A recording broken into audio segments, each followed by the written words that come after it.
bolstered its profits, all at the expense of hardworking New Yorkers. But today, we are finally giving this money back to the hardworking individuals who earned it. As a result of today's agreement, Heatherwood will return more than $723,000 to 24 workers.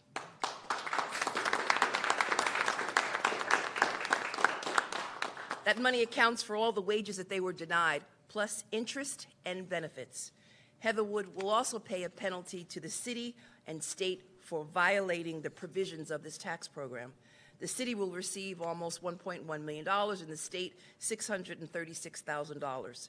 Heatherwood is also required to continue paying buildings that 32BJ notified our office and the Comptroller's office about these egregious violations. And together, working together with the Comptroller of the City of New York, Brad Lander, we work to get these workers their wages back. We have a zero tolerance for cheating workers out of their due, and this is the money that they earned a long time ago.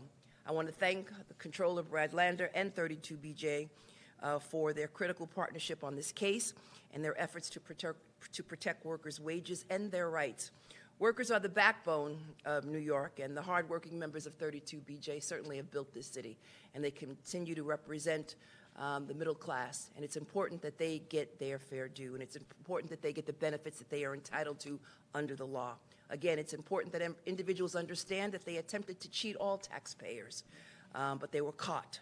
And as a result of today, we will again compensate these workers for the fair pay and benefits that they are owed. My office will continue to fight for workers who keep our city moving day in and day out. And I truly want to thank the members of 32BJ for their partnership and for working with us on this investigation and more to come. Now, I'd like to introduce the Comptroller of the City of New York, ladies and gentlemen, Brad Lander, and I want to thank him and his office for the crucial work and the partnership that they've helped us, that they have provided us in ensuring that workers get their fair wages and benefits.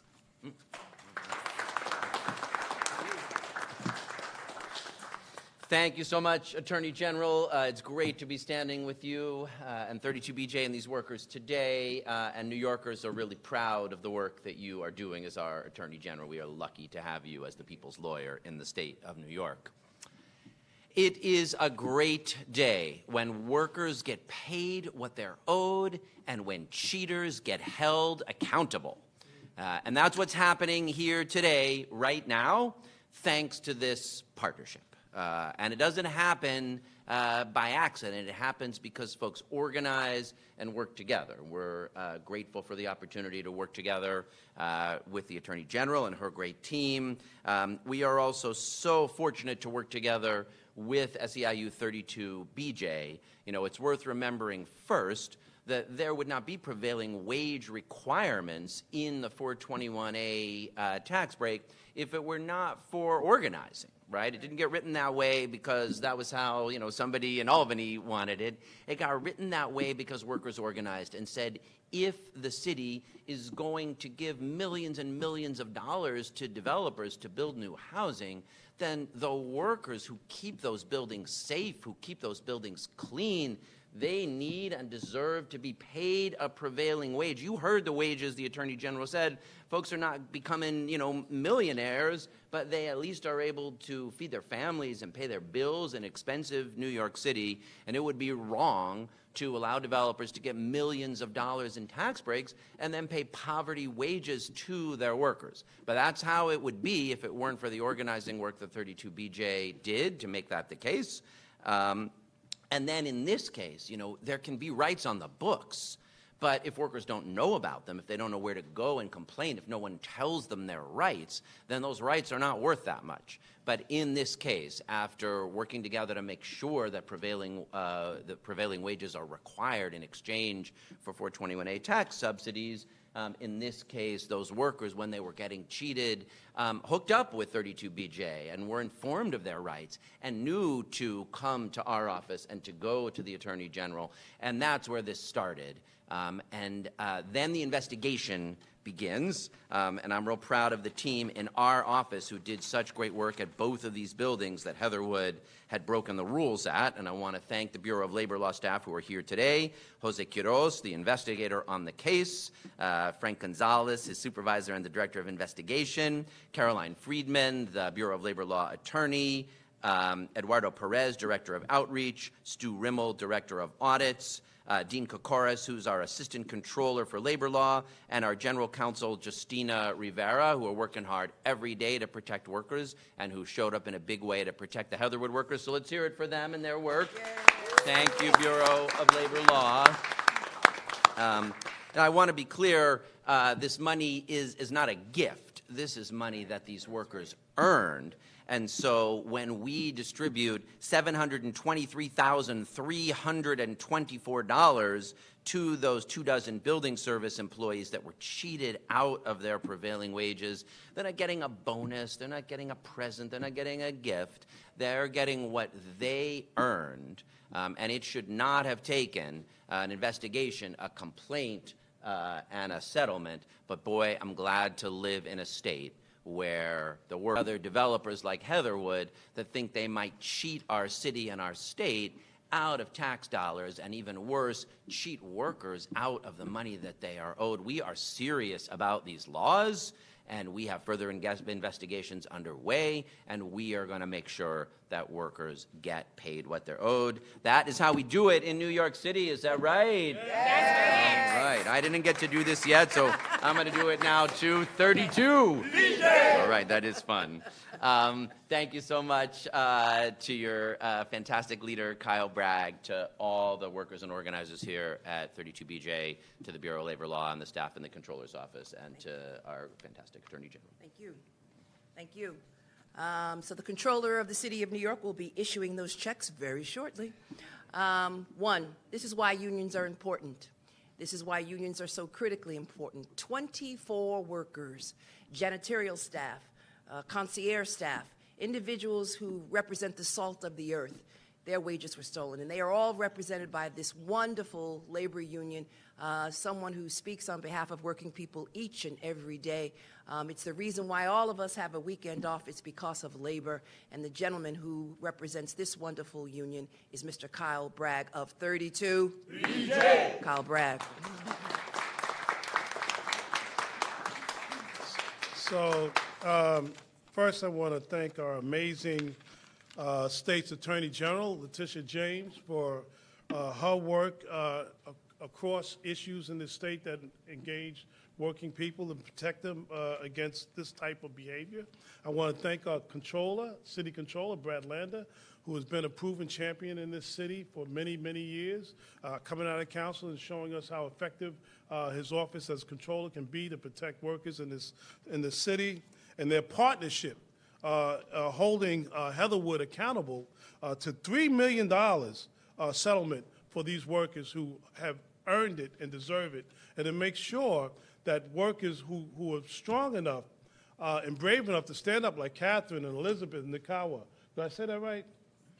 Yeah. Nikawa, to defend themselves against employers who would seek to cheat them out of their wages that are so hard earned and deserved.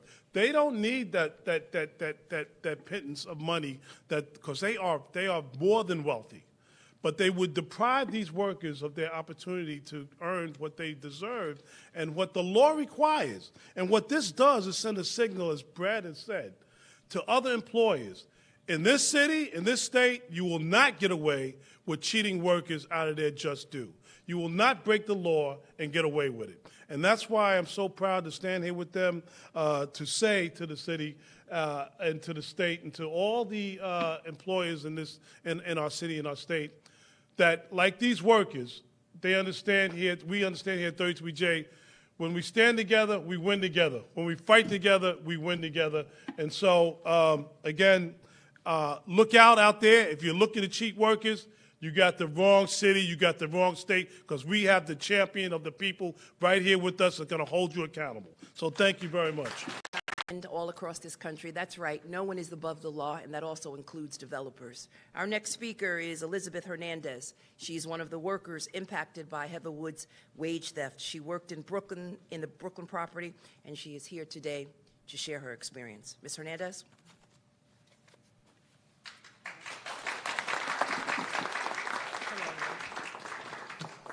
Hello, my name is Elizabeth Hernandez, and I worked at 568 Union. The settlement means so much to me and my fellow workers. It took a lot of courage for us to stand and organize this union with 32BJ, but today it is clear that it was worth it. I have an 11-month baby now, and now I can give him the life that I always wanted to give him. During that time, they put a lot of fear and stress, anxiety to not go against them, to not go to 32BJ and fight. But me and my fellow workers did, and I'm very glad and proud that this day has finally come. All we were asking for Heatherwood was to owe us the money they pay. As important as this money is for me and others, it's more about that. We stood against them, and what they were doing was wrong. All workers deserve dignity and respect. I want to thank 32BJ, Attorney General Tish James, and New York City Controller Brad Lander for standing with us in this fight. Thank you. Yes! BJ! Another round of applause for Elizabeth Hernandez, La Luchadora. And now, put your hand down. And now we'd like to present the check to 32BJ. Here we go. Let's stand ahead. Come on, everybody. Come on.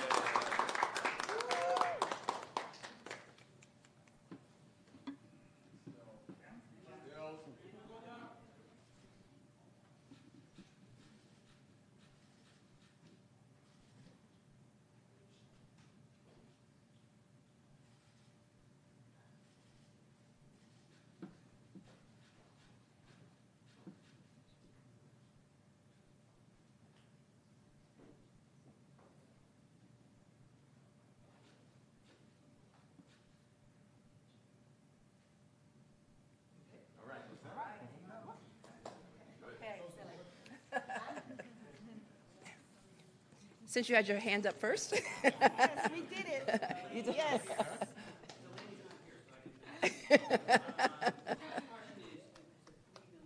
Yeah. Yeah. So as I indicated before, $1.14 million will go to the city of New York. The state will receive $685,000. It represents penalties. And then $444,000 will go to 32BJ as a result of them serving as a whistleblower and notifying the Office of the Attorney General.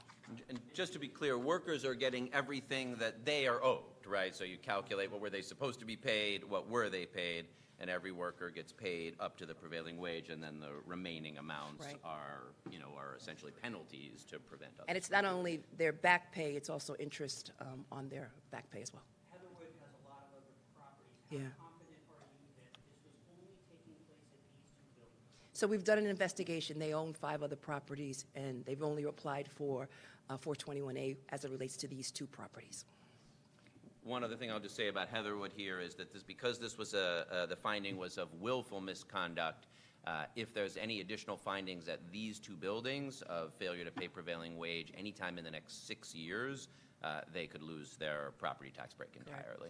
And it's also important to know that we have a task force that includes the controller as well as 32BJ and other labor unions, and we continue to monitor cases like this and any other cases that we're working on. Yes, sir. How have you been able to calculate the interest and exactly how much of that money represents interest on the wages owed? I'll have to get back to you on that specific information, okay? Yes, sir. Based on your investigation, what was the time frame?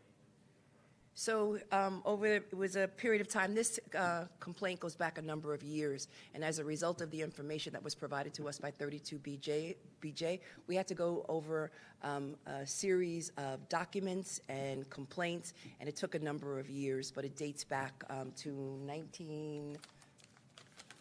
2012. And as part of the settlement, are you requiring any business practices to be changed or put in place? Well, as you know, 421A is no longer in place. It expired. But the rules still apply to these two Yes. properties, and as I said, we'll be doing Right. follow-up to make sure they do comply during this 6-year. Right. Because they did receive the tax exemption, the rules will still apply. But 421A no longer exists. It expired in the state of New York.